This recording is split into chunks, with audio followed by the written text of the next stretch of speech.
wabarakatuh. Hai sahabat YouTube semuanya. Jumpa lagi kita di channel Pengacara Santri Official bersama saya Advokat Bung One. Di video edisi kali ini saya akan membahas tentang bagaimana tahapan-tahapan dalam persidangan perkara gugatan perceraian di pengadilan agama.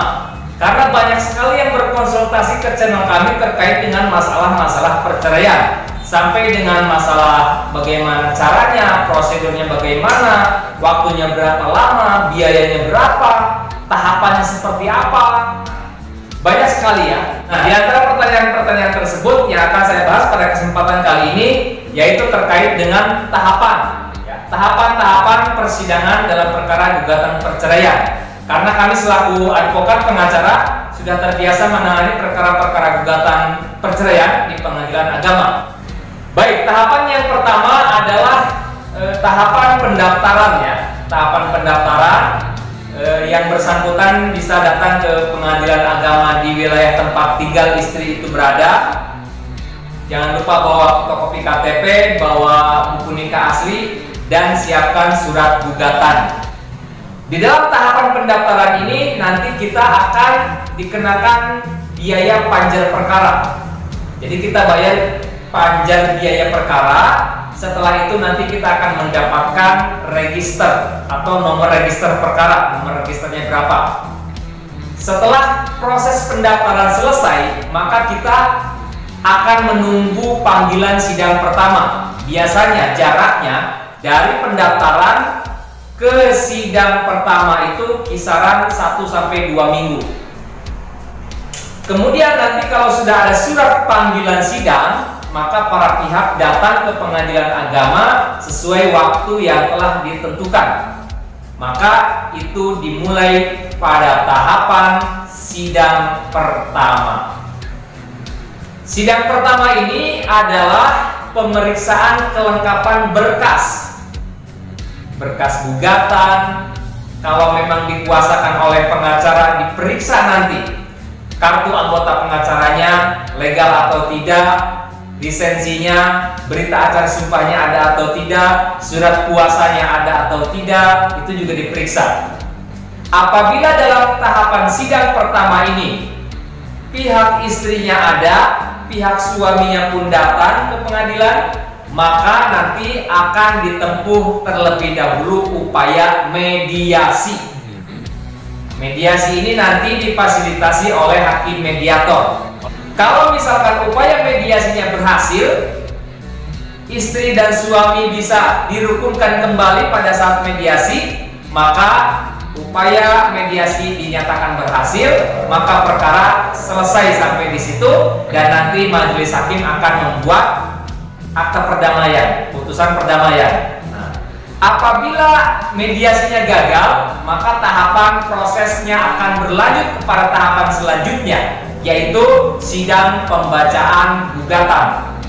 Nah, sidang pembacaan gugatan dari pihak penggugat. Setelah itu ditunda 1 minggu untuk proses sidang pembacaan jawaban dari pihak tergugat. Ya. Dalam hal ini suami, dia diberikan kesempatan untuk menyampaikan jawaban. Kalau mau secara lisan, maka pada saat itu juga. Tapi kalau mau tertulis, maka diberikan waktu 1 minggu. Nah, nanti akan ada sidang pembacaan jawaban dari pihak tergugat. Setelah sidang pembacaan jawaban, maka tahapan selanjutnya adalah sidang pembacaan replik. Replik ini adalah tanggapan penggugat terhadap jawaban dari tergugat. Setelah itu tunda 1 minggu lagi, maka sidang selanjutnya adalah sidang pembacaan atau penyampaian duplik. Duplik ini adalah tanggapan dari tergugat atas replik yang disampaikan oleh pihak penggugat tadi.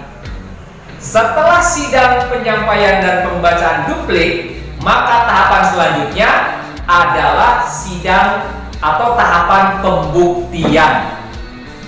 Dalam pembuktian ini yang diberikan kesempatan terlebih dahulu adalah pihak penggugat yang harus menyampaikan bukti-bukti. Di antaranya adalah bukti surat dan saksi-saksi. Untuk bukti surat itu biasanya adalah menyerahkan buku nikah asli, kemudian menyerahkan fotokopi KTP, fotokopi kartu keluarga, fotokopi akte lahir anak kalau sudah punya anak, atau misalkan bukti surat yang lain yang mendukung dalil-dalil gugatan si penggugat. Setelah itu dilangsungkan dengan pemeriksaan saksi-saksi dari pihak penggugat, minimal 2 orang saksi. Untuk saksi dalam perkara perdata gugatan perceraian itu bisa dari pihak keluarga penggugat, ataupun juga saudara kandung penggugat, atau tetangga, teman, itu bisa. Kemudian 1 minggu kemudian agendanya adalah pembuktian dari pihak tergugat. Dalam sidang pembuktian dari pihak tergugat sama, dia juga diberikan kesempatan untuk menyampaikan bukti-bukti surat dan membawa 2 orang saksi. Dalam hal saksi itu minimal 2 orang. Kalau misalkan cuma 1 orang, secara hukum acaranya itu dianggap tidak menghadirkan saksi. Kemudian setelah sidang pembuktian, maka tahapan selanjutnya adalah sidang penyampaian kesimpulan yang bisa disampaikan secara lisan maupun tertulis. Kemudian setelah sidang penyampaian kesimpulan, tahapan selanjutnya adalah sidang pembacaan putusan.